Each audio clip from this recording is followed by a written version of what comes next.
Assalamualaikum warahmatullahi wabarakatuh. Saya Frida, saya akan menjelaskan tentang kerjasama ekonomi Indonesia dengan Iran.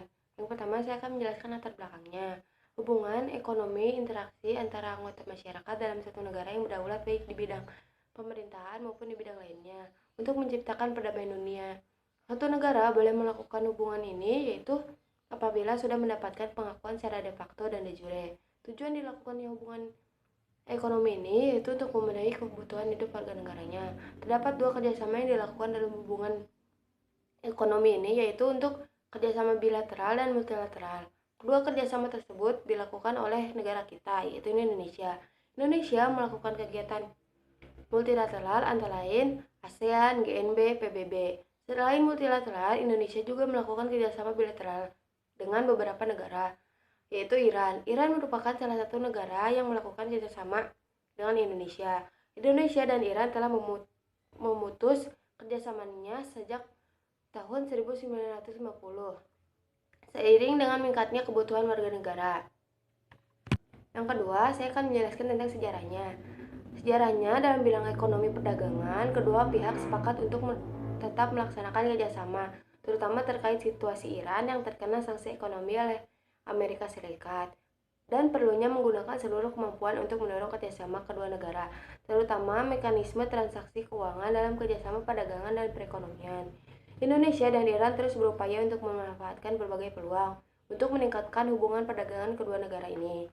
Para analisis menilai sanksi internasional terhadap Tehran sebagai hambatan utama hubungan Iran dan negara-negara dunia, termasuk Indonesia. Rahmat Gobel yang saat itu menjabat sebagai Menteri Perdagangan Republik Indonesia mengatakan pemerintah akan menyasar sejumlah pasar potensial untuk meningkatkan ekspor, termasuk dengan Iran. Pemerintah Indonesia membidik Iran sebagai pasar alternatif untuk produk ekspor Indonesia. Langkah ini sebagai antisipasi lesunya pemerintahan dari negara mitra dagang utama yang tertimbas perlambatan ekonomi global. Padahal Indonesia dan Iran memiliki potensi perdagangan yang sangat besar, karena komoditas kedua negara ini bersifat komplementer. Yang kedua, ada dampak positif dan negatifnya.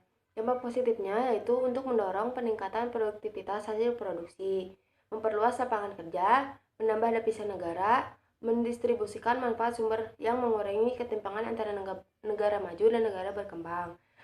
Dampak negatifnya yaitu mundurnya perusahaan dalam negeri, sehingga dapat memungkinkan tergantungnya stabilitas perusahaan dalam negeri.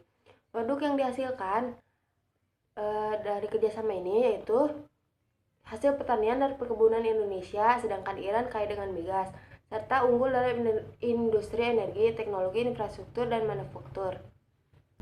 Data Kementerian Perdagangan Republik Indonesia menyebutkan ekspor Indonesia ke Iran didominasi oleh produk turunan kelapa sawit, kertas, produk olahan kayu, karet, serta ikan tuna. Sedangkan impor migas dari Iran didominasi oleh metanol, aspal, kurma, dan anggur. Sektor migas menjadi salah satu agenda kerjasama ekonomi Indonesia dengan Iran. Sekian dari saya, mohon maaf apabila ada kesalahan. Wassalamualaikum warahmatullahi wabarakatuh.